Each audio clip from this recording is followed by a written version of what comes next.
ఒక ముసలావిడ వచ్చి వారి ఇంటి గోడపై ఒక పెయింటింగ్ వేసింది. ఆ పెయింటింగు చాలా మాయాజాలం చేసింది. ఆ పెయింటింగ్ వల్ల ఆ భార్యాభర్తలిద్దరూ చాలా చిన్నగా మారిపోయారు. అంతేకాదు, ఆ ముసలావిడ వచ్చి వారిని ఒక చిన్న కేజీలో బంధించింది. ఆ కేజీలో బందీ అయినా వాళ్లు కుంగిపోలేదు.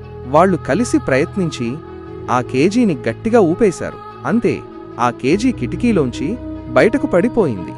వాళ్లు కేజీ నుంచి బయటకు వచ్చారు. కానీ ఇప్పుడు వాళ్లు చాలా చిన్నవారైపోయారు. వారి కాళ్ళు చాలా చిన్నవిగా మారిపోయాయి. వాళ్లు నడవాలంటే చాలా కష్టపడాలి. వాళ్ళ ఇంటికి వెళ్లాలంటే చాలా రోజులు పడుతుంది. అప్పుడు వాళ్లకు ఒక ఆలోచన వచ్చింది. వాళ్లు రోడ్డు మీద వెళుతుండగా ఒక డెలివరీ బాక్స్ కనిపించింది. ఆ బాక్సులో ఎక్కితే త్వరగా ఇంటికి చేరుకోవచ్చు అని అనుకున్నారు. వెంటనే ఆ బాక్సులో ఎక్కి వాళ్ల ఇంటికి బయలుదేరారు.